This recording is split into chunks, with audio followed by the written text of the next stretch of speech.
pagi ini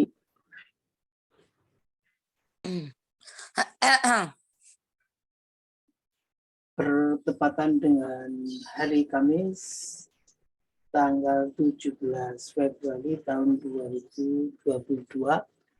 Kita bertemu kembali dalam agenda kuliah kajian Fisika 2 yang pada hari ini memasuki pertemuan kedua. Sesuai dengan pembagian tugas minggu lalu, maka pada kesempatan kali ini kita akan menjalani kajian pada materi 1. Apakah kelompok yang bertugas sudah siap semuanya? Sudah, Bapak. Oke, silakan kelompok yang bertugas melakukan penyajian materinya. Baik, Bapak, izin share screen, Bapak. Ya.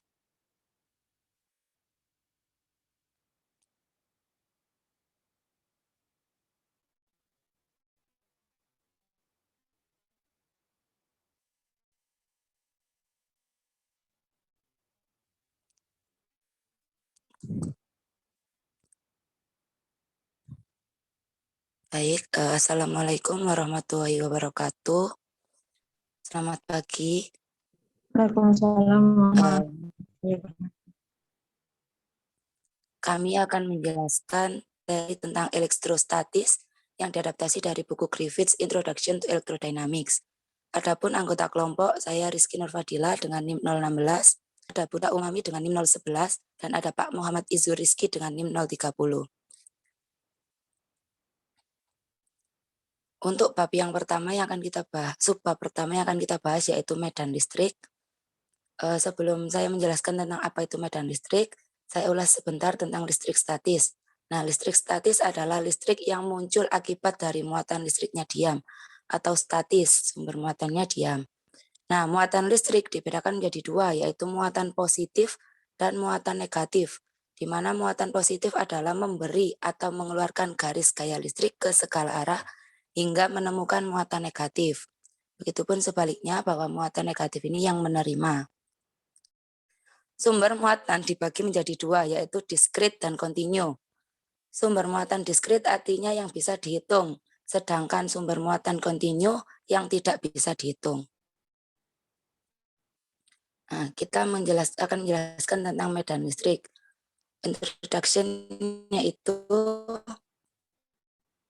kita melihat bahwasannya masalah dasar konsep elektromagnetik itu diharapkan dapat menyelesaikan kondisi muatan uji. Jadi kita bisa menentukan gaya dari muatan sumber atau Q1 atau Q kecil dan muatan uji atau Q besar. Jadi kami memiliki beberapa muatan listrik yaitu Q1, Q2, Q3. Nah, Q kecil ini Q1, Q2, Q3 yang merupakan dengan yang disebut dengan muatan sumber. Sedangkan gaya apa yang mereka berikan pada muatan lain di mana Q atau disebut muatan uji. Secara umum muatan sumber dan muatan uji itu bergerak. Lalu bagaimana cara menyelesaikan permasalahan ini? Kita lihat interaksi antara dua muatan. Jadi itu tidak saling berkaitan satu sama lain. Sehingga kita bisa memperhitungkan gaya. Nah, kita bisa menggunakan prinsip superposisi. Yang pertama kita melihat muatan yang pertama. Yang lainnya diabaikan. Selanjutnya kita menghitung gaya yang kedua. Dari muatan yang kedua dan seterusnya. Artinya akhirnya kita jumlahkan sehingga kita mendapatkan F sama dengan F1 ditambah F2 ditambah F3 dan seterusnya. Lantas bagaimana hubungan antara ini dan gambar yang sebelahnya ini? Kita lihat ada dua muatan yaitu muatan sumber dan muatan uji. Nah, dari kedua muatan tersebut kita dapat menentukan gaya kolom dengan jarak sejauh R. Nah, sehingga kolom dapat merumuskan persamaan yaitu F sama dengan 1/4 pi epsilon 0 Q sumber dan Q uji per R kuadrat R topi. Nah, konstanta epsilon 0 disebut permitivitas ruang hampa dalam unit standar internasional, di mana gaya dalam Newton atau N besar, jarak dalam meter atau M kecil, dan muatan dalam kolom atau C besar, sehingga di mana nilai epsilon 0 yaitu sama dengan 8,85 kali 10 pangkat min 12 C kuadrat per NM kuadrat. Jika kita memiliki beberapa muatan titik Q1, Q2, dan seterusnya pada jarak R1, R2, R3 dari muatan uji, gaya total pada Q adalah F sama dengan F1 ditambah F2 ditambah F sejumlah F, sama dengan 1/4 pi epsilon 0 dikali Q1 Q besar per R1 kuadrat R1 topi ditambah Q2 Q besar per R2 kuadrat R2 topi, ditambah sebanyak jumlah F yang akan dihitung, sama dengan Q/4 pi epsilon 0 dikali Q1 per R1 kuadrat R1 topi ditambah Q2 per R2 kuadrat R2 topi ditambah Q3 per R3 kuadrat R3 topi, dan seterusnya. Atau secara konsep disingkat dengan F sama dengan Q kali E, di mana F adalah gaya listrik, Q adalah eksistensi dari muatan uji, dan E adalah medan listrik, atau E sama dengan F per Q. Karena semua Q ini memiliki nilai yang sama, maka semua Q ini dikeluarkan, sehingga nilai E fungsi R sama dengan 1/4 pi epsilon 0 sigma N I sama dengan 1 Q I per RI kuadrat RI topi. Nah, E fungsi R ini menunjukkan fungsi posisi, yang artinya terpisah sejauh R. Sebelum saya menjelaskan tentang distribusi muatan kontinu, ada gambar 2.4 yang harus diselesaikan. Nah, dari soal itu, soal yang slide sebelumnya, kita mempunyai dua muatan yang sama, yaitu Q1 dan Q2, dengan jarak yang sama, yaitu D/2. Nah, ini adalah titik P atau eksistensi dari muatan uji. Nah, dari muatan yang pertama kita tarik ke titik P sehingga dihasilkan E1. Begitupun dengan Q2, kita tarik sehingga dapat dihasilkan E2. E1 dan E2 itu sama, atau EIZ sama dengan I cos theta, dan E sama dengan E2 cos theta dan E2Z. Kita tahu rumus persamaan E yaitu E sama dengan 1/4 pi epsilon 0 dikali Q per R kuadrat. Jadi EZ atau yang kita cari ini itu sama dengan 2EIZ, sama dengan 2 dikali 1/4 pi epsilon 0 dikali Q per R kuadrat dikali cos theta. Kita tahu bahwa nilai cos theta itu sama dengan Z per R. Sehingga 2/4 pi epsilon 0 dikali Q per R kuadrat, cos theta-nya dijabarkan menjadi Z per R. Sama dengan 2Q per 4 pi epsilon 0 Z per R pangkat 3. R pangkat 3-nya dari R pangkat 2 sama dikalikan R. Jadi, E sama dengan atau gaya listrik yang dicari sama dengan 1/4 pi epsilon 0 dikali 2 QZ per Z kuadrat ditambah D kuadrat per 4, 3/2 pangkat 3/2 Z topi. Nah, ini dari nilai R, atau ini Z pangkat 2 D per 2 pangkat 2, sehingga didapatkan akar Z kuadrat plus D kuadrat per 4. Jadi kesimpulannya yang dapat kita hasilkan yaitu Z sangat-sangat jauh dari D, artinya nilai gaya listrik itu sangat jauh dari jarak antara muatan Q1 dan Q2. Nah, definisi kita selanjutnya saya akan menjelaskan tentang distribusi muatan kontinu. Definisi kita tentang medan listrik pada persamaan 2.4 mengasumsikan bahwa sumber medan adalah kumpulan diskrit titik muatan Q1. Jika sebaliknya muatan didistribusikan terus-menerus pada beberapa wilayah, penjumlahan menjadi bentuk integral, seperti pada gambar 2.5a. Nah, dari distribusi kontinu ini, kita dapat nilai dq. Nah, ini yang dinamakan dengan penjabaran distribusi kontinu.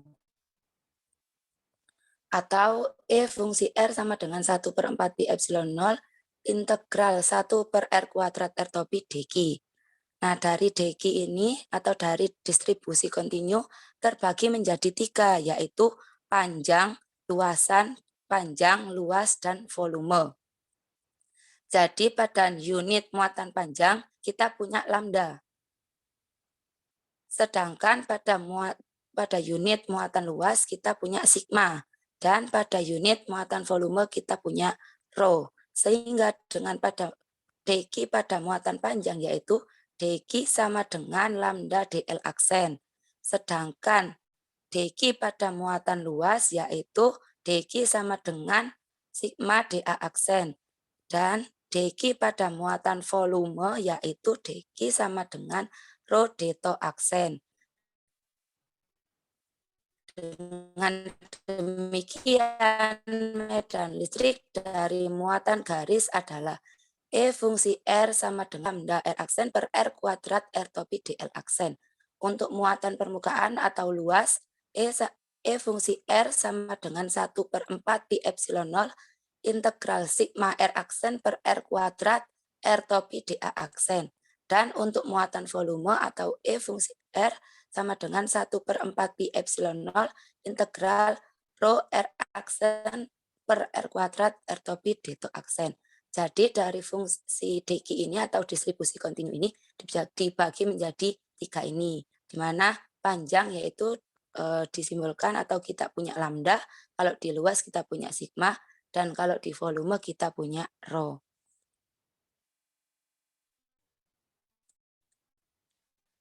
Selanjutnya, divergent angle of electrostatic fields. Bu Firdausi, saya persilakan. Ya, terima kasih Bu Diki. Apakah saya terdengar?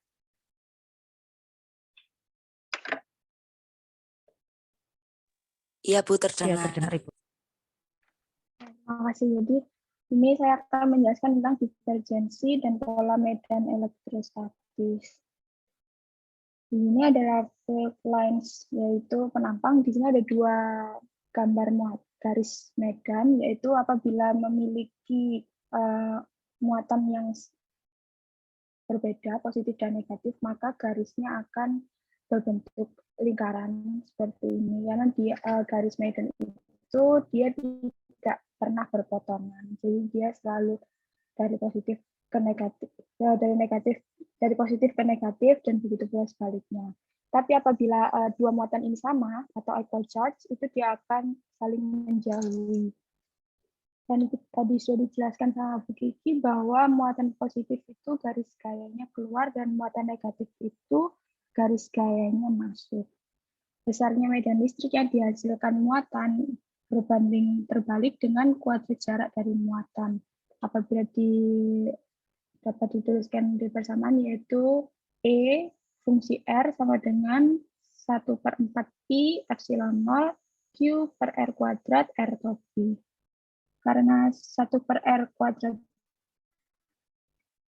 maka garis vektor menjadi lebih pendek saat menjauhi titik asalnya. Seperti gambar yang di bawah, itu ada 2 buah gambar, yaitu gambar yang A itu besarnya medan ditunjukkan oleh kerapatan garis-garis medan. Apabila dekat dengan pusatnya, maka garis-garis medan akan berdekatan. Apabila jauh, maka garis-garis medannya juga berjauhan. Next.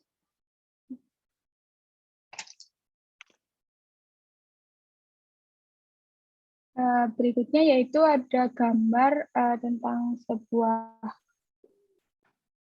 flux di sini, yaitu garis gaya yang dihasilkan pada gambar itu yaitu teratur, yaitu akan dinamakan flux. Maka banyaknya garis gaya listrik yang memasuki suatu atau yang melewati suatu luasan tertentu itu yang dinamakan dengan flux. Itu dijelaskan bahwa dA itu adalah vektor ya di sini. Dan apabila garis gayanya semakin banyak, maka flux yang dihasilkan juga semakin besar. Seperti persamaan ini, yaitu flux triple sama dengan itu integral S E dot dA.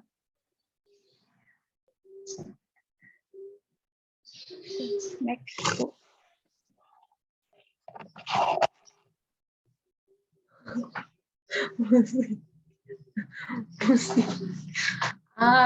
Ya pusing. Nah, di berikutnya yaitu terdapat dua buah gambar, yaitu gambar yang A adalah di sini adalah E itu memiliki garis keluar, dan di sini terdapat muatan Q dan 2Q. Dia apabila tadi sudah dijelaskan, yaitu muatan positif itu garis gayanya keluar, yaitu bisa dibilang bahwa E ini adalah muatan positif, yaitu keluar dari luas permukaan ini, dan Q dan 2Q itu dia bermuatan negatif, karena dia berada di dalam permukaan itu tadi. Dalam kasus muatan titik Q di titik asal, flux dari E melalui permukaan bola berjari-jari R. Maka dapat dirumuskan yaitu flux integral tertutup E dot dA sama dengan integral 1/4 pi epsilon 0 Q per R kuadrat R topi. Itu adalah penjelasan atau penjelasan dari E tersebut, dan dA yaitu R kuadrat sin theta d theta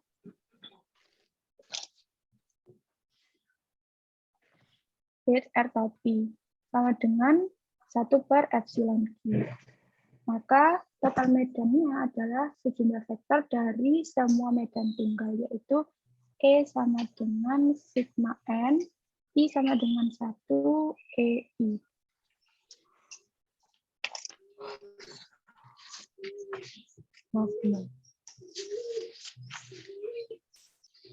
Untuk flux melalui permukaan yang membungkus semuanya itu kita menyebutnya dengan hukum Gauss.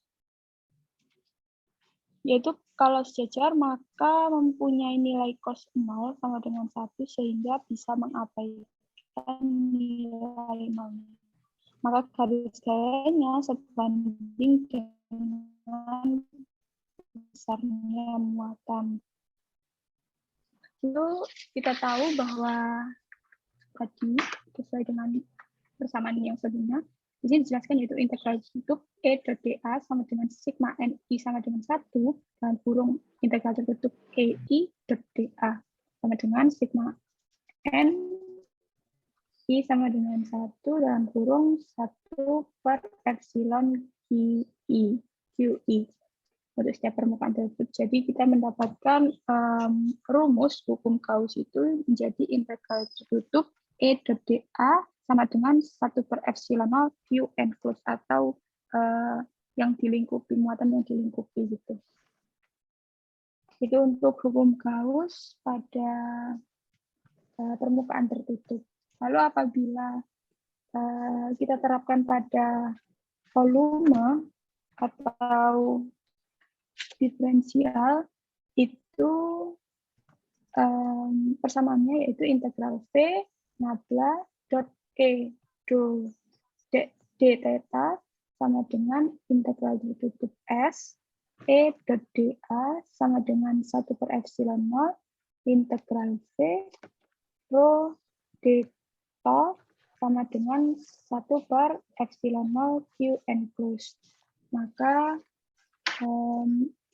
rumusnya atau persamaannya untuk volume apapun itu menjadi nabla dot E sama dengan 1/epsilon 0 rho.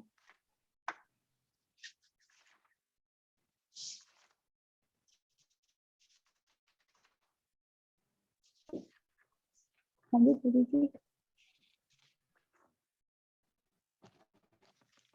Nah, berikutnya kita akan menjelaskan tentang potensial listrik oleh Bu Risa.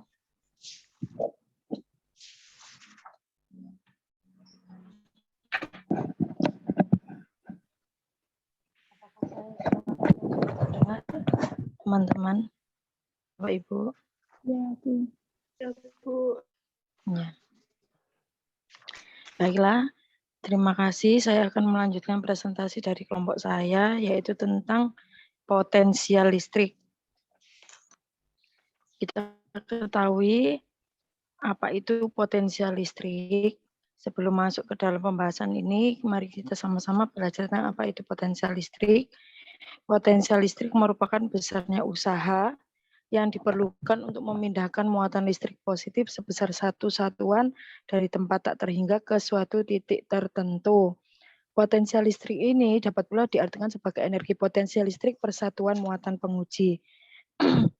Kita akan mereduksi masalah vektor pada slide sebelumnya, di mana kita temukan bahwa nilai E atau kuat medan listrik itu adalah hasil perkalian dari E cross E sama dengan 0 menjadi masalah skalar yang lebih sederhana, di mana besarnya del kali E itu sama dengan 0,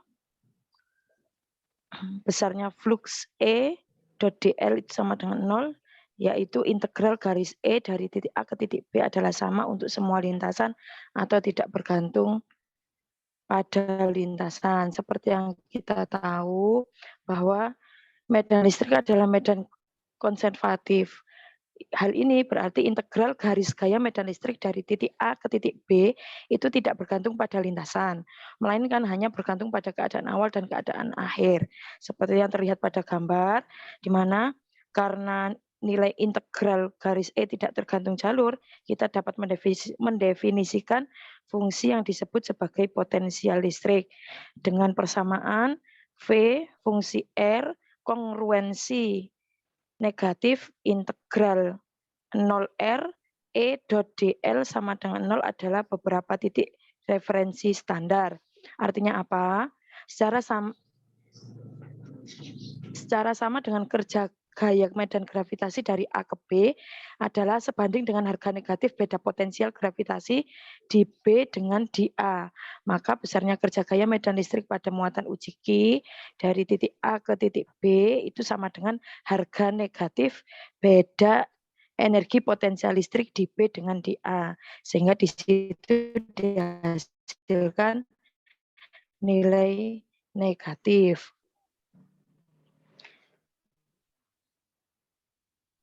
Dari sumber yang lain disebutkan bahwa jika besarnya apabila ada sebuah vektor setelah dikul hasilnya 0, di mana di situ tadi adalah ada tanda nabla, jika dikalikan besarnya F itu sama dengan 0, maka tanda negatif yang muncul ini tadi dari persamaan potensial listrik merupakan gradien dari potensial skalar. Next. Nah, berapa besarnya beda potensial antara dua titik A dan B? Besarnya beda potensial antara dua titik A dan B dapat dirumuskan dalam persamaan beda potensial titik B dikurangi beda potensial titik A. Sama dengan negatif integral 0B E dot dl ditambah dengan integral 0A E dot dl. Sama dengan negatif integral 0BE dot dl min integral A0E dl sama dengan negatif integral ABE dot dl. Jadi di sini tadi sudah diketahui bahwa besarnya hasil negatif ini dikarenakan adalah harga negatif beda potensial gravitasi di B dengan di A.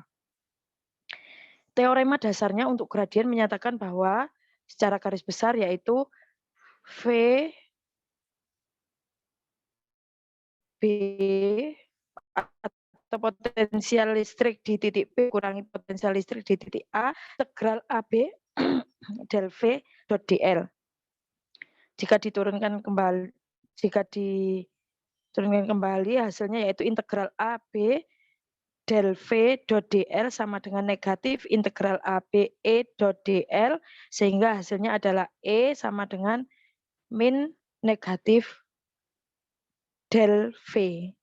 Di mana seperti yang saya sampaikan tadi, nilai negatif ini merupakan gradien dari potensial skalar. Selanjutnya,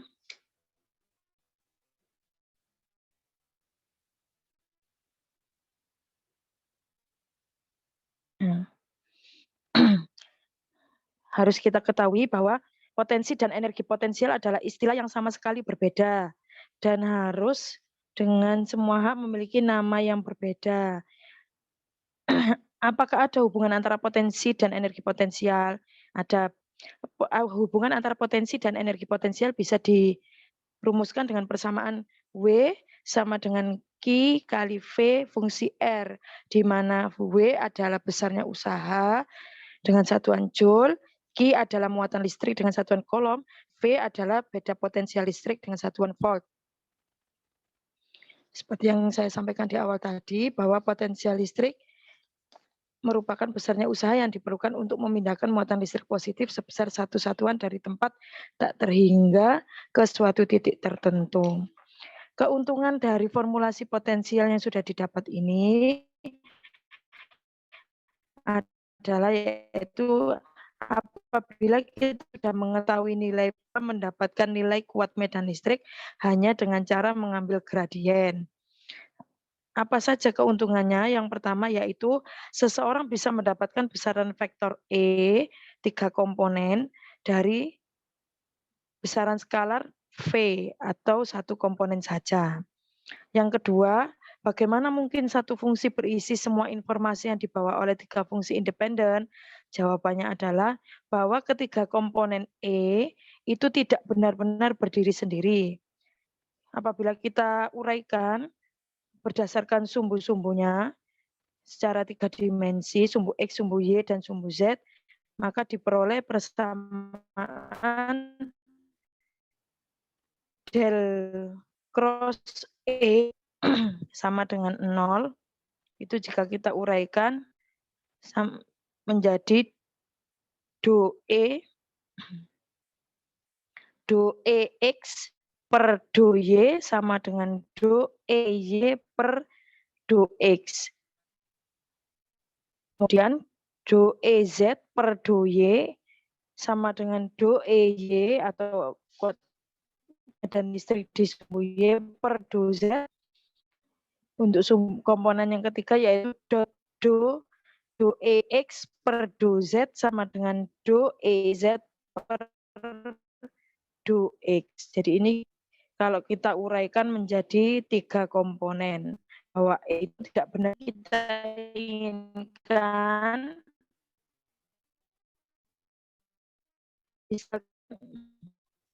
Misal di sini ambil titik referensinya mendekati super atau 0.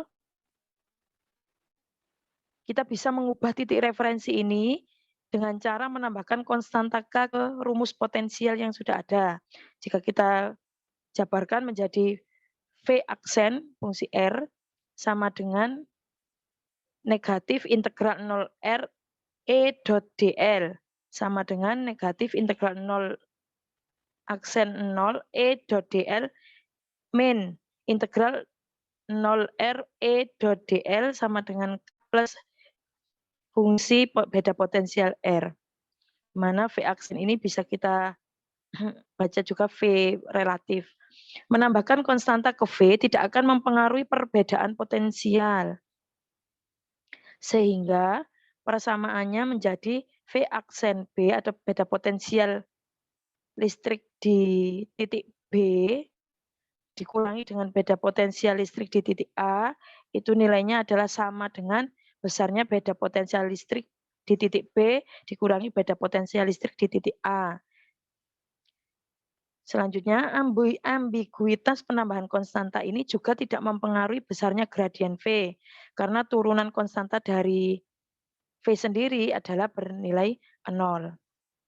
Dimana kalau kita tuliskan menjadi persamaan, del V aksen itu sama dengan del V.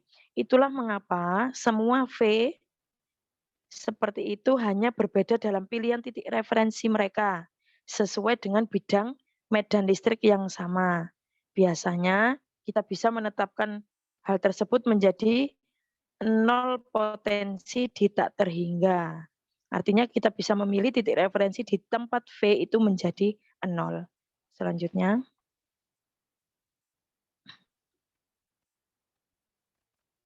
Selanjutnya mengenai persamaan Poisson dan persamaan Laplace.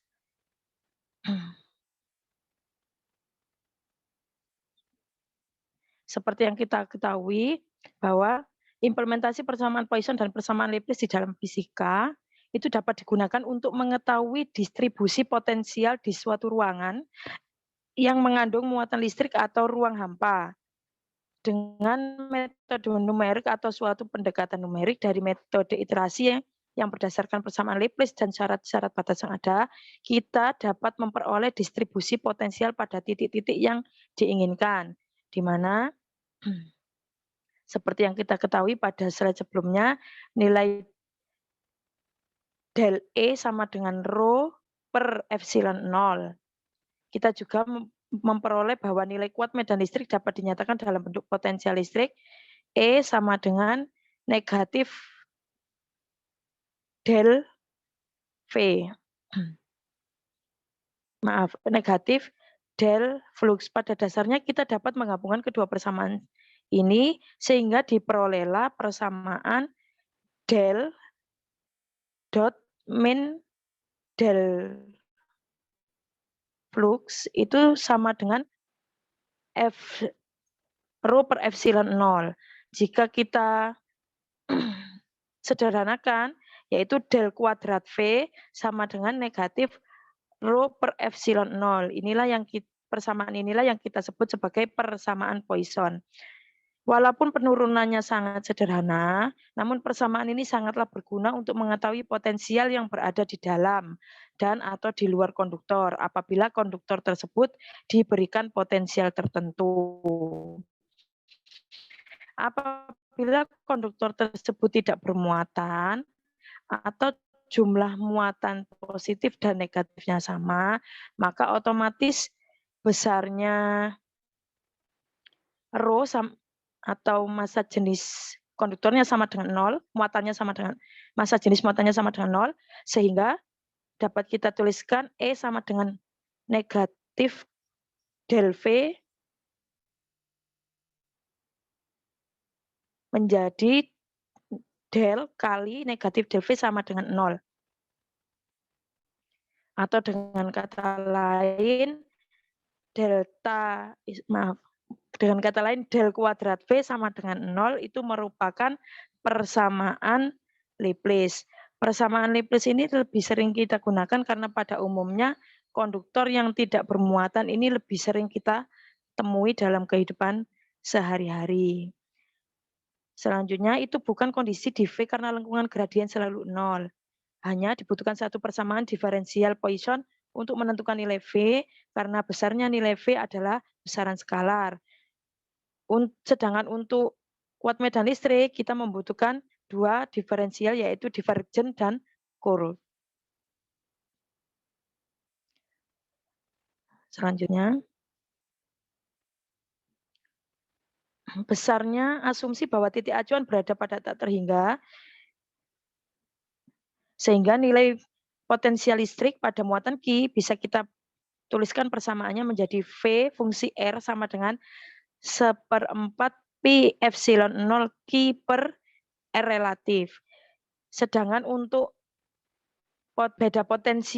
kumpulan beda potensial dengan beberapa muatan Q bisa kita tuliskan dengan persamaan V fungsi R sama dengan 1/4 pi epsilon 0 sigma ini berarti penjumlahan dari QI per RI.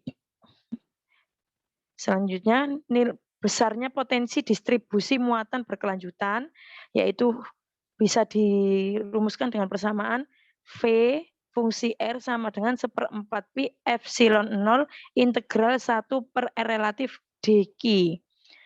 Sehingga bisa kita dapatkan besarnya potensi distribusi muatan V fungsi R sama dengan 1/4 pi R 1/4 pi epsilon 0 integral rho R aksen per R relatif dr aksen. Sedangkan besarnya potensi distribusi muatan untuk benda yang memiliki permukaan luas yaitu 1/4 pi epsilon 0 integral tau R aksen per R dA aksen. Sedangkan untuk benda yang berupa saluran atau garis lurus atau kawat itu bisa dituliskan besarnya yaitu 1/4 pi epsilon 0 integral lambda R aksen per R relatif dl aksen. Mari, sehingga kita bisa membandingkan dengan rumus kuat medan yang sesuai di mana besarnya beda potensial listrik yaitu V fungsi R sama dengan 1/4 epsilon 0 integral rho R aksen per R relatif dr aksen, sedangkan besarnya rumus kuat medan listrik yang di awal slide tadi yaitu E fungsi R sama dengan 1/4 pi epsilon 0 integral rho R aksen per R kuadrat R dr topi dr aksen. Jadi kalau kita bandingkan dari dua rumus ini yaitu berhubungan di mana besarnya yaitu di mana vektor satuan yang tadinya masih ada menjadi hilang. Jadi kita tidak perlu khawatir tentang komponen-komponen antara beda potensial dan kuat medan listrik. Sejatinya kuat medan listrik itu berhubungan dengan beda potensial listrik. Selanjutnya, untuk besarnya usaha dan energi pada elektrostatik akan dijelaskan oleh kelompok kami, oleh Pak Izur. Kepada beliau dipersilakan. Terima kasih Bu Risa. Assalamualaikum warahmatullahi wabarakatuh. Selamat pagi teman-teman, selamat pagi Pak Zainul Arifin. Waalaikumsalam Di sini warahmatullahi wabarakatuh. Di sini saya akan melanjutkan presentasi dari teman-teman saya. Yang pertama, sebelumnya, Pak, ya, the work it takes to move a charge. Usaha membuat perpindahan muatan. Jadi ada sekumpulan titik-titik di gambar kiri, yang titik-titiknya seperti jerawat itu dinamakan potensial sumber. Sementara untuk yang seperti cacing itu ada titik A dan titik B merupakan titik tes atau potensial tes. Sementara untuk yang Q besar adalah besar muatan. Untuk mengetahui seberapa besar usaha yang dibutuhkan dari A menuju ke titik B, kita dapat menggunakan persamaan W sama dengan integral AB FDL sama dengan min Q integral AB EDL Q VB min VA. F yang ada di rumus tersebut atau persamaan tersebut adalah gaya listrik. Gaya listrik di mana menjaga agar potensial tesnya itu tidak terlalu dekat kepada potensial sumber atau bahkan sangat jauh dari potensial sumber. Makanya pada persamaan tersebut menggunakan gaya listrik. Sementara VB min VA sendiri dengan kata lain adalah W per Q atau energi persatuan muatan. Jika memindahkan Q dari titik terjauh atau tidak terdefinisi menuju ke titik R agar mudah diamati dari muatan sumber, kita dapat menggunakan persamaan W sama dengan Q VR min V terdefinisi. Sementara tak terdefinisi adalah potensialnya mendekati 0. Jadi V berbanding terbalik dengan jarak semakin jauh, semakin mendekati 0. Dengan kata lain, persamaan ini dapat disederhanakan menjadi persamaan yang telah disampaikan oleh Bu Risa, yakni W sama dengan Q VR. Next.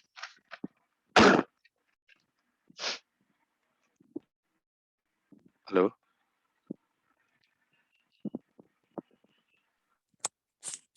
Ya, ini Pak. Selanjutnya adalah ya, the energy of a point charge distribution. Energi pada titik distribusi muatan ada gambar segitiga itu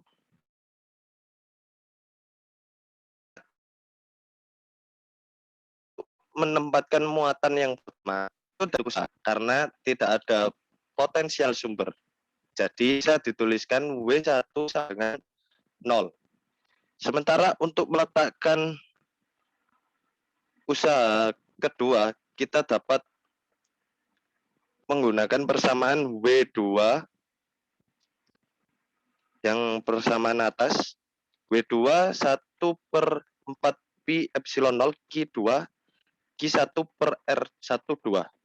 Itu untuk yang W2-nya. Sementara untuk W3-nya dan seterusnya, kita dapat menggunakan persamaan yang ada di bawahnya.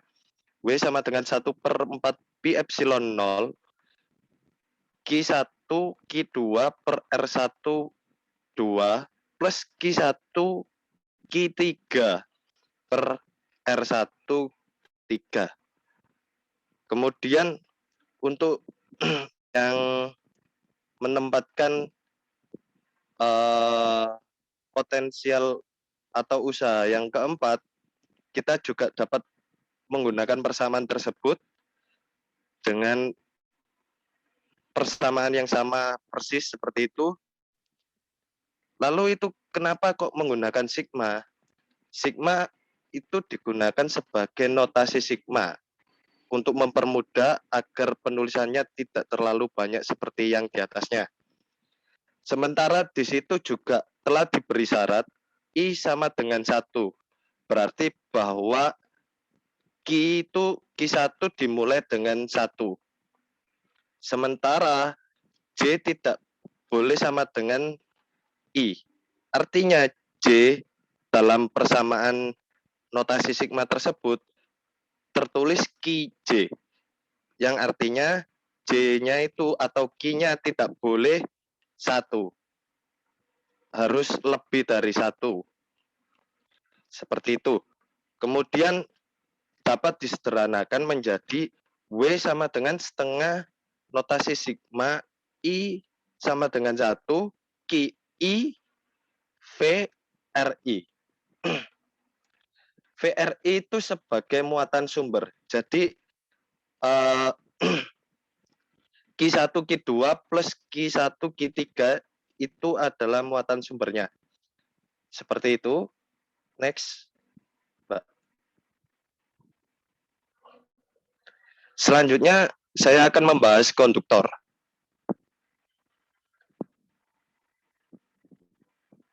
Seperti yang kita ketahui, elektrostatik juga sangat erat hubungannya dengan konduktor. Ada beberapa sifat elektrostatik dasar pada konduktor yang ideal. Yang pertama adalah E sama dengan 0 atau medan listrik sama dengan 0 seperti yang ada pada gambar 2.42. Jadi medan listrik atau E0-nya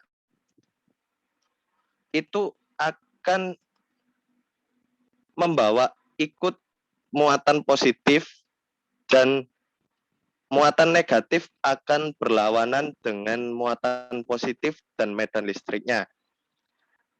Munculnya medan listrik terjadi pemisahan di antara keduanya dan yang di luar medan listrik meniadakan medan listrik yang ada di dalam. Kemudian sifat yang kedua adalah rho sama dengan 0. Seperti yang telah disampaikan oleh teman-teman saya sebelumnya, del E sama dengan rho per epsilon 0. Sementara kalau misal atau pada sifat yang pertama itu disebutkan E sama dengan 0, jika kita berpedoman pada del E sama dengan rho per epsilon 0, maka rho-nya juga 0. Kemudian pada sifat yang ketiga, setiap muatan bersih berada di permukaan. Pada kasus tersebut, konduktor adalah atau bersifat netral yang diberi medan listrik dari luar, maka terbentuk medan di permukaan. Berbeda apabila konduktornya sudah bermuatan. Kemudian sifat yang keempat dan yang kelima itu sangat berkaitan erat. Yang keempat, konduktor adalah ekuipotensial. Maksudnya apa? Potensialnya hanya ada di permukaan. Dan yang ada di permukaan itu sama nilainya semua. Seperti yang ada pada gambar 2.43. Kemudian sifat yang kelima adalah E tegak lurus dengan permukaan. Tepat di luar permukaan konduktor. Nah, yang ada panahnya itu adalah E atau medan listrik tegak lurus. Selanjutnya adalah muatan terinduksi atau muatan induksi. Seperti pada gambar yang ada di samping kirinya 2.44, jika menahan muatan positif Q di dekat konduktor yang tidak bermuatan, keduanya akan menarik satu sama lain. Muatan total yang diinduksi pada dinding rongga sama dan berlawanan dengan muatan di dalamnya. Karena jika kita mengelilingi rongga dengan permukaan Gaussian, maka semua titik berada di konduktor. Jadi pada konduktor netral tersebut, di situ ada muatan positif Q di dekatnya. Maka muatan negatif akan mendekat, sementara untuk muatan positifnya malah menjauh. Seperti itu. Kemudian EDA sama dengan 0, dan oleh karena itu menurut hukum Gauss, muatan tertutup bersih harus 0. Tetapi QNC sama dengan Q plus Q diinduksi. Jadi Q diinduksi sama dengan min Q. Kemudian jika konduktor secara keseluruhan netral secara elektrik, harus ada muatan positif Q pada permukaan luarnya. Jika pada konduktor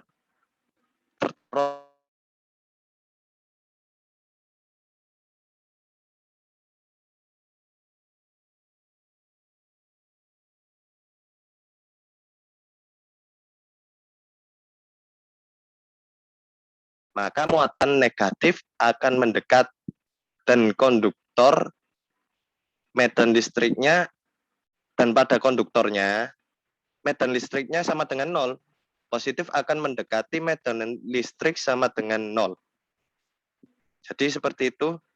Next.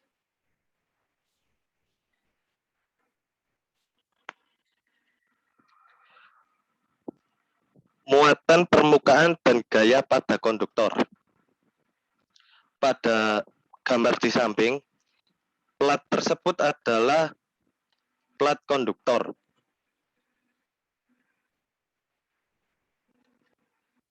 Dengan adanya medan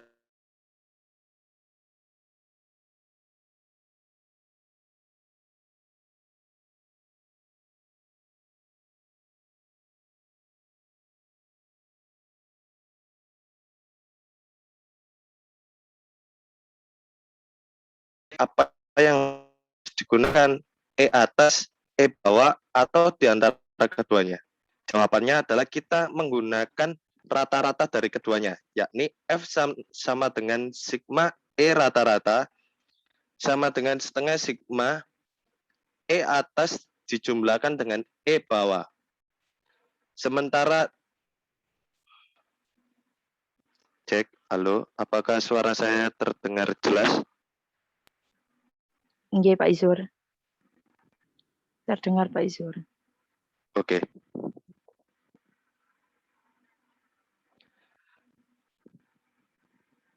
Sementara yang telah disampaikan oleh kawan-kawan kita sebelumnya, dan juga saya tulis ulang pada atas gambar, itu E sama dengan sigma per epsilon 0 entropi.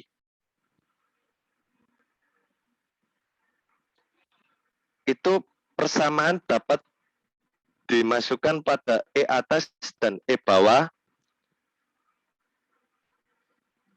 yang nantinya kita dapat menggunakan persamaan tersebut untuk mencari muatan permukaannya. Kemudian ketika ada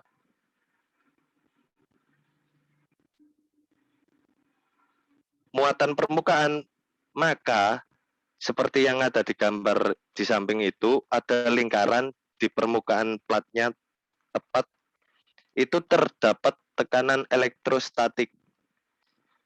Tekanan elektrostatik sendiri dapat dicari dengan persamaan P sama dengan epsilon 0 kuadrat E kuadrat yang berasal dari persamaan E di atas gambar tersebut. Next, Mbak.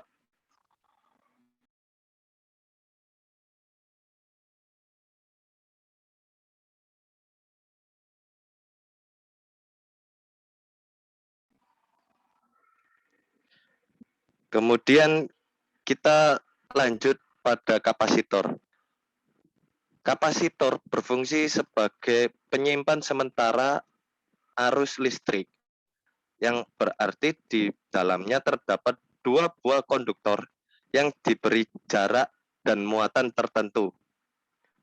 Seperti yang kita ketahui, E sama dengan 1/4 pi integral rho per R kuadrat R topi D tau. E sebanding dengan Q itu juga dengan V, konstanta proporsionalitas adalah disebut kapasitansi atau C. E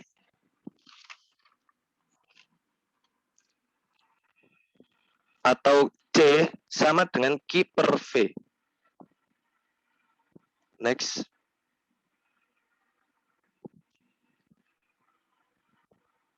Lalu bagaimana untuk mengisi kapasitor? Untuk mengisi kapasitor, kita harus memindahkan elektron dari plat positif menuju ke plat negatif yang melewati rongga di dalamnya. Dalam proses pemindahan muatan tersebut, kita melawan medan listrik yang terdapat di antara kedua plat, seperti yang ada di gambar di atasnya. Itu di dalamnya terdapat medan listrik di antara kedua plat. Maka kerja yang dibutuhkan dalam proses pengisian kapasitor tersebut hingga mencapai sejumlah muatan tertentu Q, kita dapat menggunakan persamaan dW Q per C dQ. Sementara untuk mengetahui total kerja yang dibutuhkan dari Q sama dengan 0 hingga Q sama dengan Q besar, kita dapat menggunakan persamaan W sama dengan integral 0Q. Dengan memasukkan dW-nya tadi, Q per C dQ sama dengan setengah Q kuadrat per C. Karena I itu sama dengan QC, maka W dapat dituliskan dengan setengah CV kuadrat. Jadi seperti itu. Next, Mbak Kiki.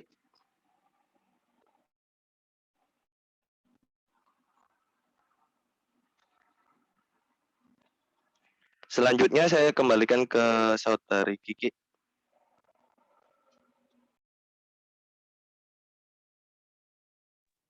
Baik, mohon izin bertanya Pak Zah. Ini untuk question-nya dibahas bersama atau bagaimana Pak Zah?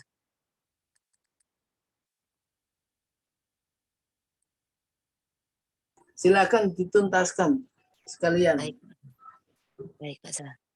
Untuk soal yang pertama, tentukan medan listrik dengan jarak Z di atas salah satu ujung garis lurus segmen dengan panjang L. Nah, ini panjang L yang membawa muatan garis seragam lambda.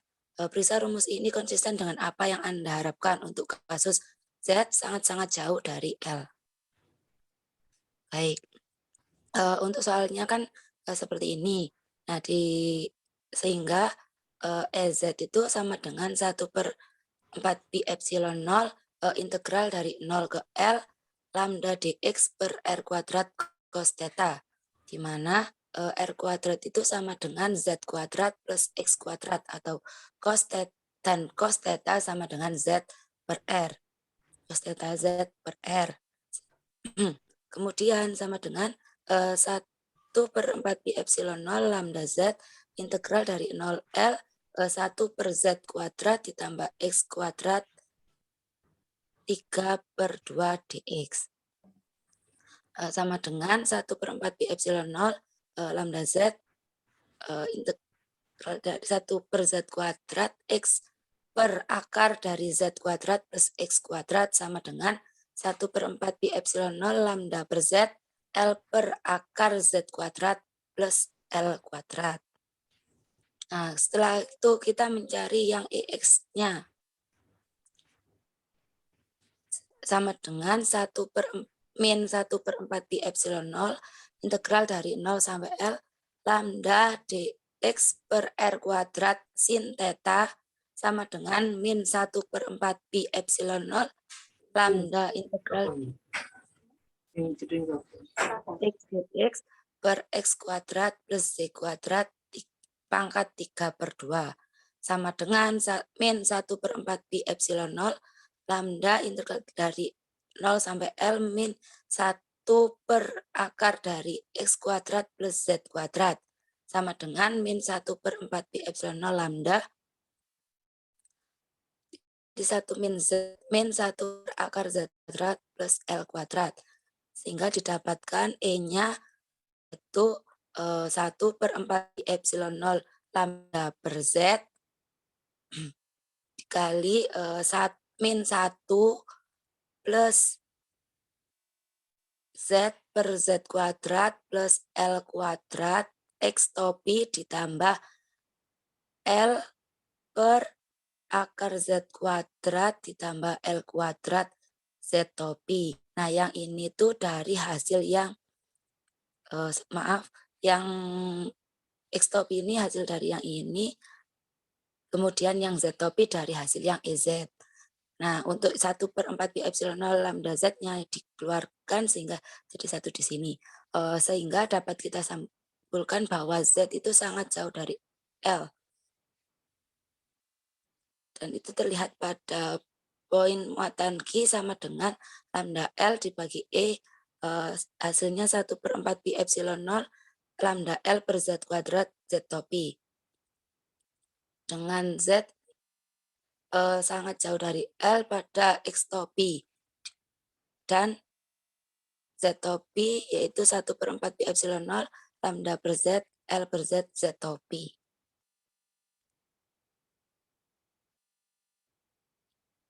Untuk soal yang kedua, 3 muatan terletak di sudut persegi atau sisi A seperti yang ditunjukkan pada gambar 2.41. Nah, untuk pertanyaannya, berapa banyak usaha yang diperlukan untuk menghasilkan muatan lain atau muatan positif dari jauh dan menempatkannya di sudut keempat.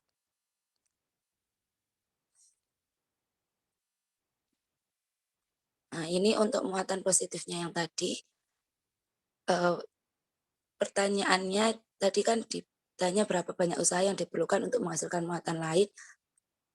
Nah, sehingga V sama dengan 1/4 pi epsilon 0 sigma Q I min R IJ sama dengan 1/4 pi epsilon 0 min Q per A ditambah Q per 2 akar 2A ditambah min Q per A sama dengan Q per 4 pi epsilon 0A kali min 2 plus 1 per akar 2. Sehingga besar usaha yang dihasilkan dari muatan positif atau Q4 sama dengan QV sama dengan Q kuadrat per 4 pi epsilon 0A min 2 plus 1 per akar 2. Sekian presentasi dari kami. Untuk diskusi saya kembalikan ke Pak Za dan teman-teman.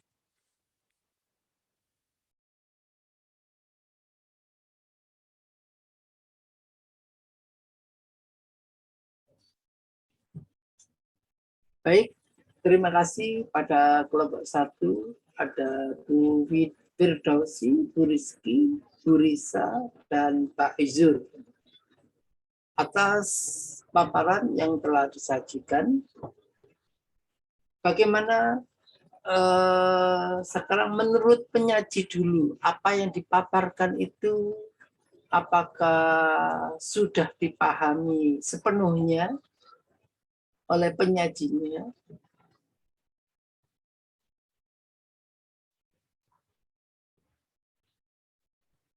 Sebelum nanti saya komentari ya, silakan. Mungkin Bu Risa, mungkin Bu Firdausi, mungkin Bu Rizky, mungkin Pak Isu.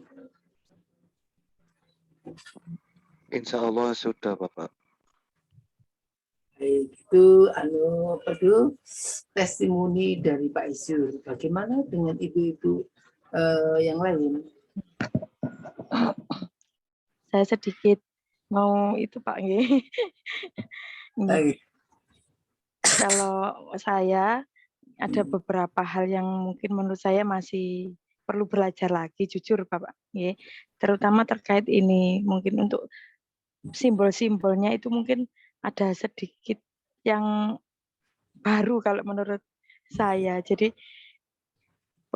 simbol-simbol yang berbeda-beda ini kadang membuat, jujur kalau membuat saya pribadi itu masih bingung. Itu Bapak. Terima kasih Bu Risa. Bagaimana Bu Firdausi atau Bu Rizky? Baik Pak Za, izin memberi pendapat ya Pak. Kalau secara teori mungkin ada yang paham dan ada yang belum. Lebih tepatnya kalau ke saya itu yang potensial listrik itu saya sedikit harus belajar lebih. Untuk cara penjelasannya ini jujur Pak ini bingung sebenarnya gimana kalau mau ngoret-ngoret atau menyampaikannya itu bingung Pak. Seperti itu Pak. Iya, Bu Rizky. Bu Firdausi. Ya Pak, terima kasih. Sebelumnya kurang lebihnya sudah sedikit paham, cuma ada memang beberapa yang butuh penjelasan lebih dari Pak Za untuk menjelaskan, karena kalau listrik itu pribadi saya memang agak susah nangkepnya karena memang agak abstrak gitu Pak. Saya juga mungkin secara maksudnya baca-baca di buku ya sedikit-sedikit paham, cuman perlu pemahaman lebih gitu Pak. Oke, sekarang dari audien saya minta 2 orang saja. Setelah mengikuti paparan itu, apakah Anda memperoleh pemahaman yang lebih baik dari sebelumnya? Silakan. Ada pesertanya banyak, ada Dela, ada Faradila, ada Aprilia, ada Putisari, ada Pak Arif Rahman, ada Devian. Oh, ayo silakan 2 orang saja mewakili audien. Setelah Anda mengikuti paparan tadi, apakah dapat meningkatkan pemahaman saudara tentang konsep medan listrik ini?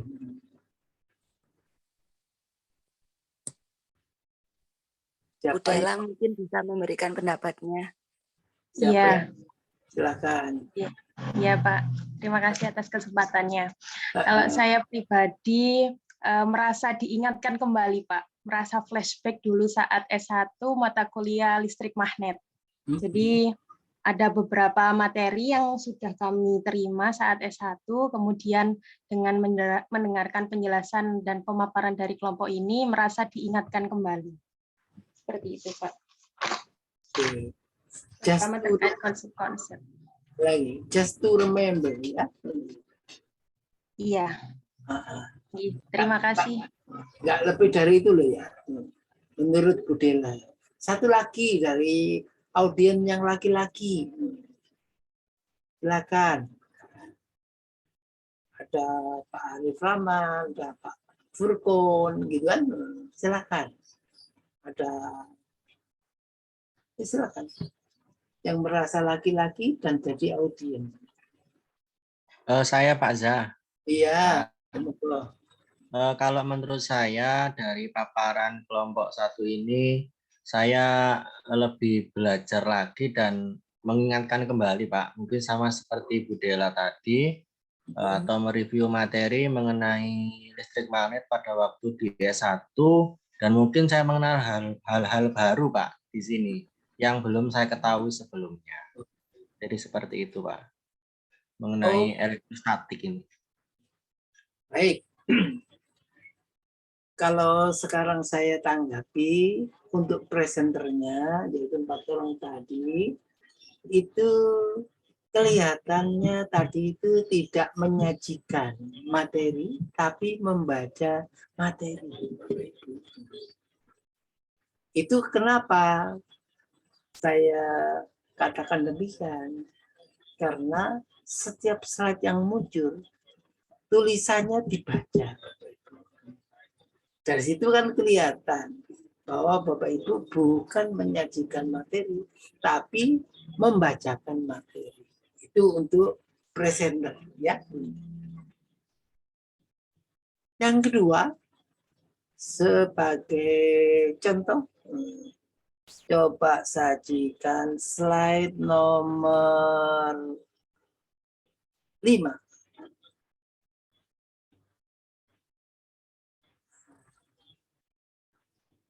Tadi dari sini, slide nomor 5 ini,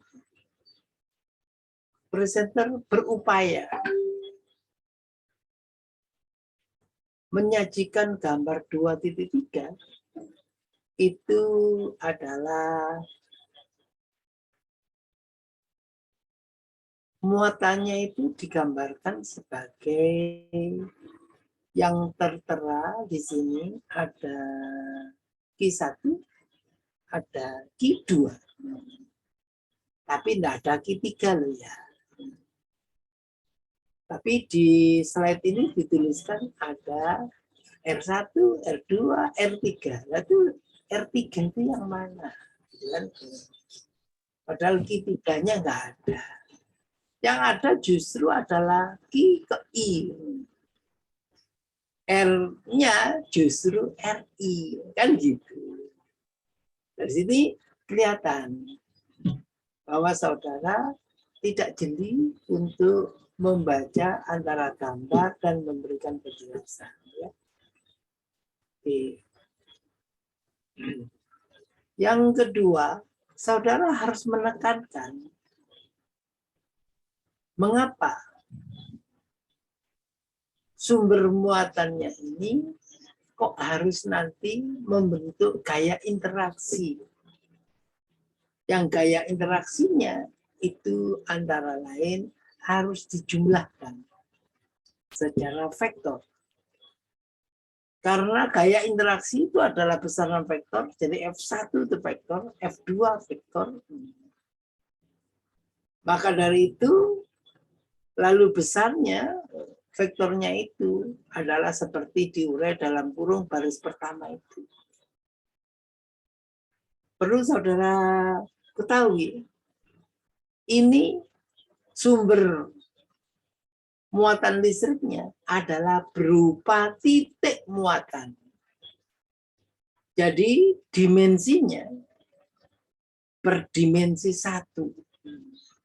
Tidak mempunyai dimensi permukaan, luas permukaan, ataupun dimensi volume ruang, ya, seperti itu.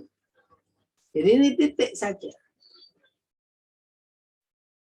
Kalau udah titik muatannya itu, maka kumpulan muatan yang disebut Q1, Q2, dan seterusnya, itu memang betul-betul berupa muatan berkategori diskrit.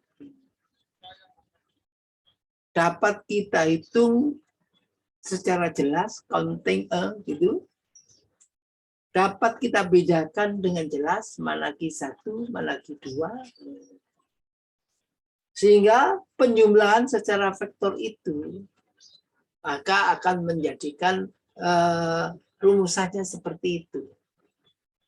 Dan titik ujinya, muatan titik ujinya ditandai dengan simbol muatan yang berbeda, yaitu Q besar, gitu kan? Maka Q besar itu karena ada pada setiap suku bisa dikeluarkan komponen yang sama. Nah, sekarang tinggal komponen yang tidak sama seperti Q1, R1 kuadrat kali vektor satuan R1 dan seterusnya. Itu semuanya nantinya yang dalam kurung itu akan membentuk besaran baru. Besaran baru itu apa? Itulah yang dinamakan medan listrik akibat dari muatan titik terhadap titik uji tertentu, kan gitu. Medan itu apa sih?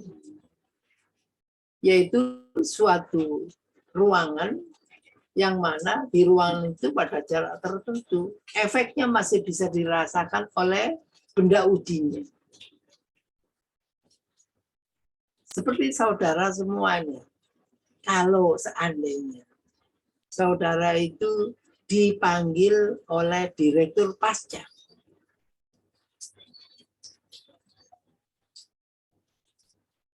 kalau itu direktur pasca, maka saudara merasa setara apa tidak?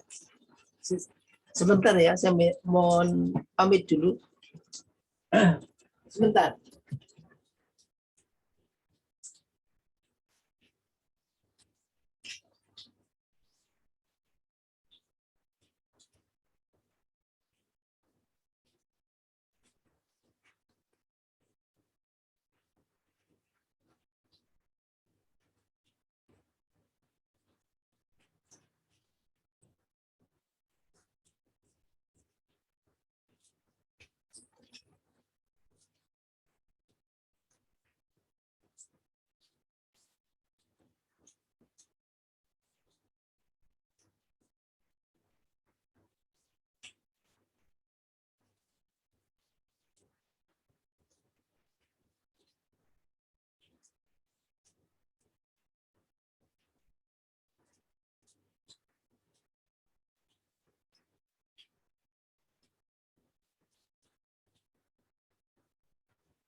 Baik, saudara, saya lanjutkan.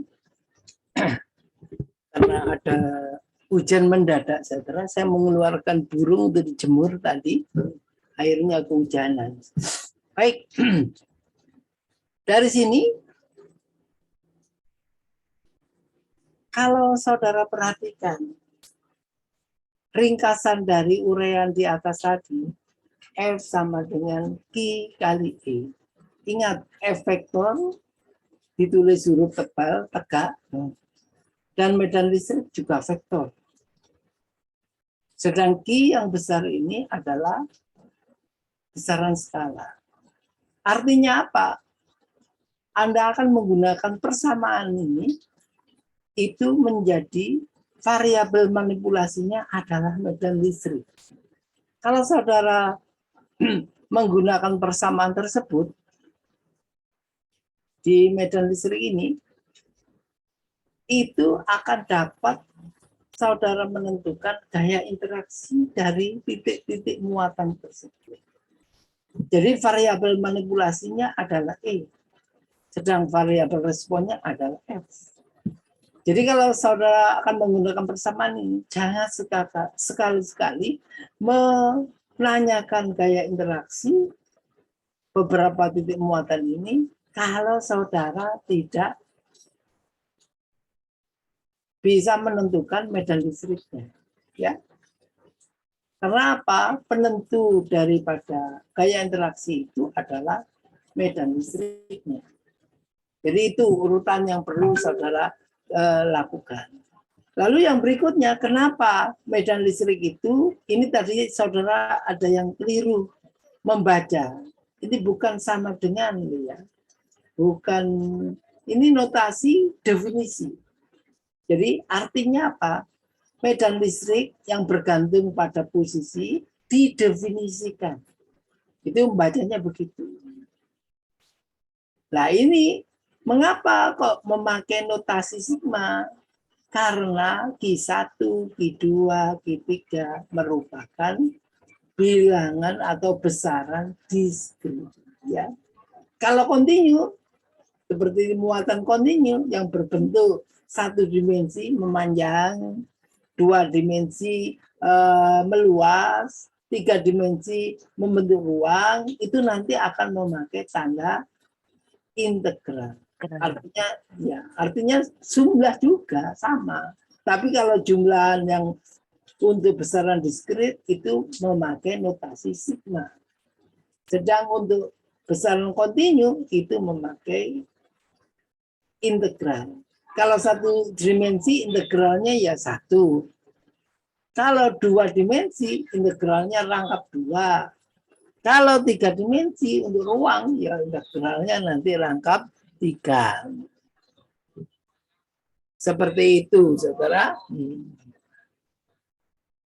Mestinya begitu ya. Iya, Bapak. Nah, itu bukan dibaca tapi dijelaskan dan disajikan dengan penuh rasa percaya diri begitu ya. Iya, Bapak. Oke, itu contoh satu aja. Terus berikutnya tadi ada persoalan divergensi, ada persoalan apa itu curl dan seterusnya. Saudara tuh kelihatannya enggak kebayang esensinya apa gitu kan.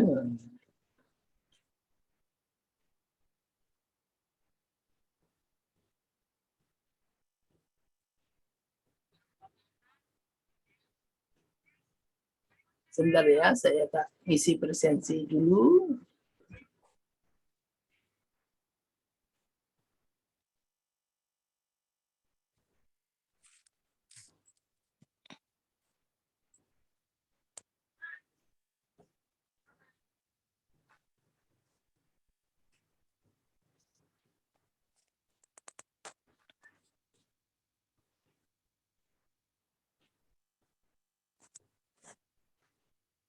Nah, dari situ kelihatan,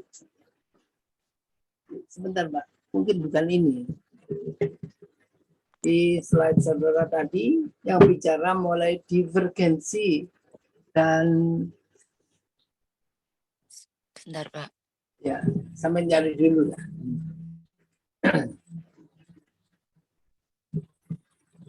Ada tulisannya divergensi di atas Mbak.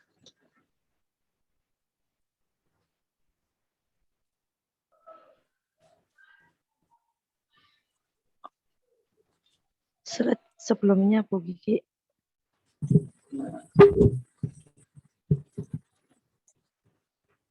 Oh ini nggih, Bu. Nah, mulai dari sini. Nah, ini Oke. flux tadi. Nah, di sini saudara harus tahu apa itu divergensi, apa itu curl. Ini merupakan operator matematik. Seperti kita punya kalkulator ada operator perkalian, penjumlahan, pembagian, pengurangan. Tapi ini operator berkaitan dengan perkalian dua vektor. Dua vektor itu kalau dikalikan membentuk skalar, itu namanya pakai divergensi.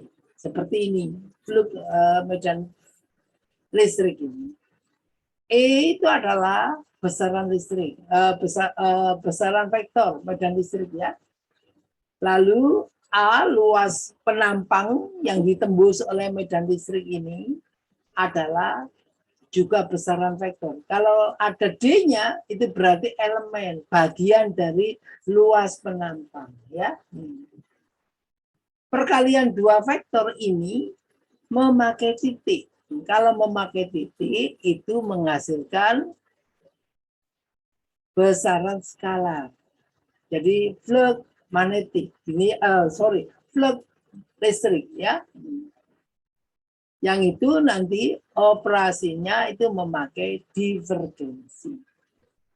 Jadi dengan demikian kalau ini bicara tentang medan listriknya menembus pada luas penampang daerah tertentu begitu, jumlah flux medan listrik yang menembus secara tegak lurus kepada luas penampang itu dinamakan flux listrik, medan listrik.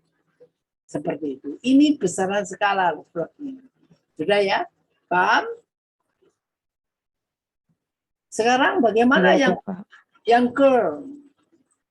Curl itu kalau bahasa mudahnya kita menyebut operasi rotasi. Coba dicari yang berkaitan dengan rotasi. Perkalian dua vektor.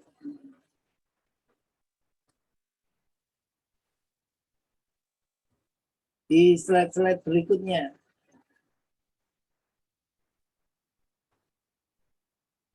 Itu belum. Ini, Pak. Yang mana? Ya ini. Oke. Ini. Nah, ini. Ini yang bawah ini ya. Ini mengapa rotasi medan listrik itu hasilnya kok nol? Rotasi itu, maaf, saya ulang, untuk divergensi dulu Mbak, balik Mbak ke slide berapa tadi? Divergensi. Nah, kalau divergensi ini, kalau Anda tanya hasil daripada perkalian dua vektor yang memakai operator titik ini, itu besar skalarnya untuk flux medan listriknya itu adalah besar medan E dikalikan besar luas penampang A dikalikan kosinus sudut yang mengapit antara medan listrik E dan A. Itu kosinus theta.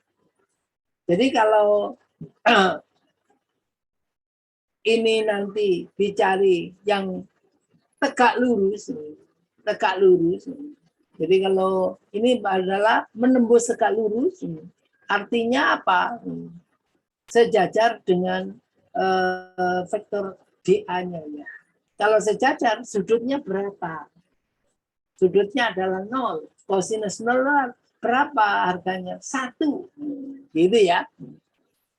Jadi betul-betul dicari yang tegak lurus, yang sejajar dengan vektor dA semuanya. Jadi menembus secara tegak lurus. Dan vektornya harus sejajar dengan A. Begitu ya. Itu divergensi itu bergantung pada kosinus theta-nya. Balik sekarang yang rotasi. Ini Bapak. Nah, ini bagaimana kok hasilnya 0? Kalau ini perkaliannya memakai tanda cross begini, ini bukan X loh ya, tanda cross ya. Simbol cross itu ditulis pakai equation di Microsoft Word itu ada sendiri crossnya ini ya. Jangan sekali-kali pakai X. Kelihatan tuh kalau pakai X nggak ngerti yang menulis menggunakan simbol itu. Nah di sini rotasi ini didefinisikan sebagai besar vektor gradien dikalikan dengan medan listrik, besar medan listrik kali sinus theta. Nah, bagaimana ini? Kalau sinus theta, kalau dua vektor gradien dan medan listrik itu saling tegak lurus, maka harga sinusnya ada. Berapa? Sinus 90 derajat harganya. Saudara masih ingat? Halo?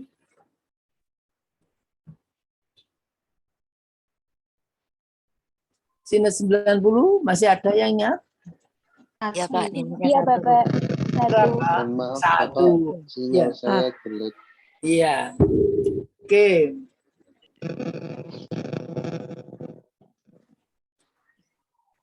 Kalau dua vektor ini gradien dan vektor medan itu sejajar, berarti sudutnya adalah 0. Maka harga perkaliannya sinus 0 derajat berapa?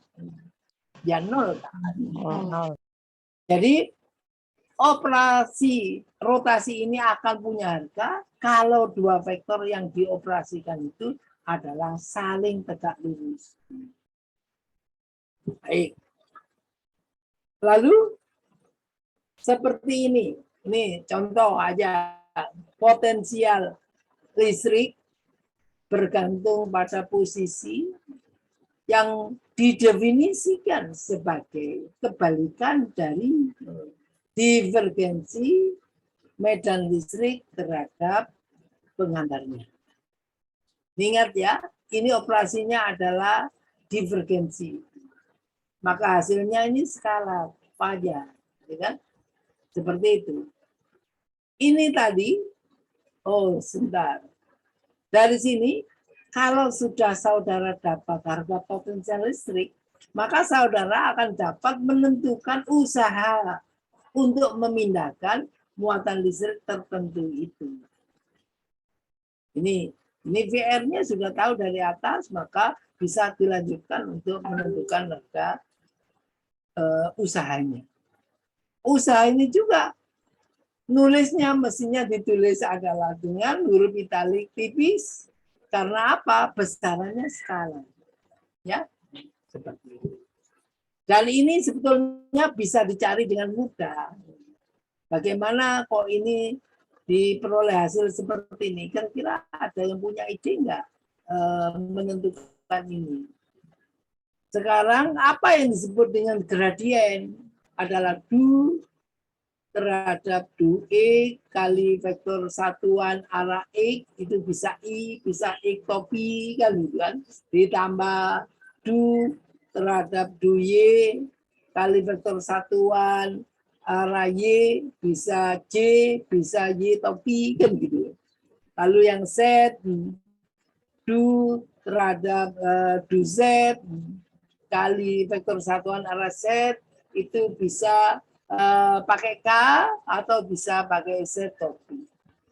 Sedang yang E ini karena vektornya 3 dimensi ada E kali vektor satuan arah E ditambah vektor satuan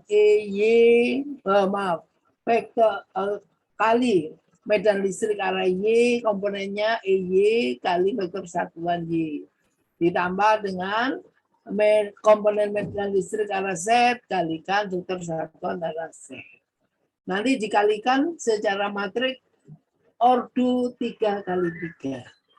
Yang samanya di atas ditulis IJK-nya atau X topi tambah Y topi, Z topi, bawahnya ditulisi du, Y, dan seterusnya. Nanti ketemu ini. Saudara bisa menuliskan ini secara begitu. Nanti ketemu hasilnya hal seperti ini ya. Oke, Silakan saudara laksanakan. Berikutnya Mbak. Tadi begitu saudara bicara tentang hukum Gauss, itu saudara nggak ngerti mana yang dipentingkan dari hukum Gauss. Kan? Saudara tahu dulu slide tentang hukum Gauss.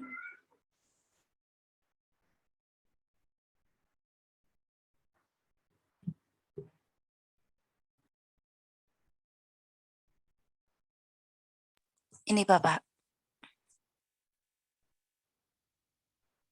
Oke. Masih ada lagi mungkin ya bawahnya Pak. Ada 2. Ya, Sama. bawahnya. Coba. Ini yang paling penting itu di sini sebetulnya. Mengapa Gauss ini berupaya keras menyederhanakan persoalan listrik? Karena Gauss sendiri ini orang fisikawan teoritik ya, bukan eksperimentalis. Jadi dia kemampuan matematiknya adalah di atas rata-rata. Ya. Ini semuanya Gauss ini berupaya membantu kita menyederhanakan penentuan medan listrik pada kasus medan listrik 3 dimensi di bawah sendiri. Saudara lihat. Gradien daripada E dengan muatan adalah 3 dimensi ya. D tahu gitu kan. Itu sebetulnya saudara tidak usah ngerjakan tidak ke 3 dimensi, yaitu cukup mengerjakan 2 dimensi. Ini DA loh sekarang. Ini surface ya. Dan integralnya menjadi integral tertutup. Maksudnya untuk tertutup gini integralnya apa? Kalau muatannya ini membentuk muatan seperti bola, itu adalah muatan yang berbentuk kulit tapi tertutup ya. Itu akan bisa direduksi persoalan 3 dimensi menjadi 2 dimensi. Ini betul-betul kontribusi dari Gauss itu luar biasa.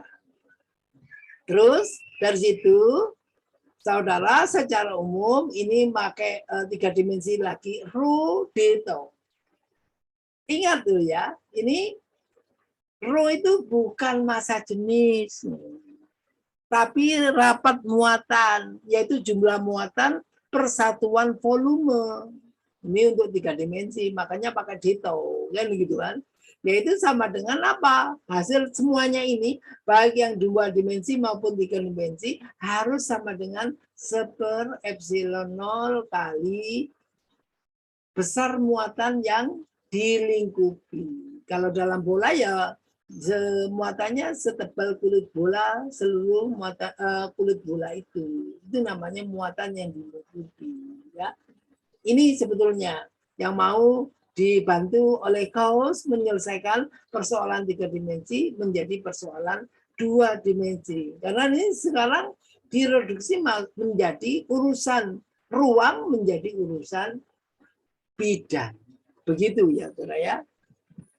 Terus berikutnya tadi ada persamaan Laplace yang saudara salah menyebut menjadi Laplace ya, nggak boleh ya. Iya Bapak. Mohon Nggak maaf. boleh. Maaf. Karena apa? Laplace ini juga itu nggak boleh, Poisson gitu nggak boleh. Ini nama-nama orang Perancis sebenarnya. Saya tahu persis sebab sekolah saya adalah sekolah kelistrikan. Dan orang-orang seperti inilah orang yang pertama kali mendirikan sekolah itu di sekolah yang saya sekolahi. Ya? Maka dari itu jangan sampai salah nyebutnya. Ini kalau S-nya 2 itu dibaca bagaikan S1. hanya 1 S, yaitu Poisson. Ya. Tapi kalau S-nya 1, itu seolah-olah diganti dengan huruf Z, yaitu Poisson. Gitu, nyebutnya begitu. Kalau Poisson artinya ikan. Jadi orang Perancis itu suka nama marganya ikan, ayam, kayak hewan-hewan kecil gitu kan. Ini Poisson equation. Ya. Dan yang kedua, ini Laplace equation. Seperti itu. Ini juga Iya, penting. Persamaan ini, kalau Poisson S-nya 1, yang dibaca pakai huruf Z, itu artinya racun. Kan jauh. Kan? Antara ikan ke racun itu jauh. Jadi, mengapa orang Perancis itu intonasi bahasa itu sangat penting. Karena selain nanti Anda keliru memberikan intonasi, maka keliru maknanya juga. Itu. Nah, sekarang di persamaan Poisson equation ini perlu saudara ketahui bahwa ini sama-sama mencari kuadrat dari operator ini Laplace, makanya terkenal dengan Laplacian ya, kuadrat apa itu del begini. Ternyata kalau ini operator gradien itu dikuadratkan, karena tadi kalau gradien sendiri adalah vektor, maka kalau dikuadratkan begitu menjadi skalar. Nah, besaran skalar ini, operasi skalar ini dikenakan pada besaran skalar pula. Yaitu potensial ini juga harus skalar. Maka hasilnya pun juga harus skalar. Nah, di persamaan Poisson ini berkaitan dengan apa saudara? Yaitu konduktor yang bermuatan. Ada muatannya konduktor itu. Saudara tahu, umpama punya lembaran tembaga, itu menjadi bukan memakai persamaan Poisson, tetapi menggunakan persamaan Laplace. Memang tembaga itu konduktor yang itu bisa mengalirkan arus. Tapi jumlah muatan dari komponen tembaga itu di dalam konduktor itu jumlahnya muatannya 0. Itu pakai persamaan Laplace. Itu bedanya. Kapan kita menggunakan solusi persamaan Laplace, kapan menggunakan solusi persamaan Poisson, itu tergantung dari karakteristik konduktornya. Kalau konduktornya itu bermuatan, pakailah yang Poisson. Kalau karakteristik konduktornya total muatannya itu 0, pakailah persamaan Laplace. Ini yang perlu saya sampaikan kepada Anda. Dari sini, persoalan medan listrik, kalau saudara tahu potensialnya, bisa ditentukan medan listriknya dengan memakai operasi minus gradien. Kenapa kok minus gradien? Karena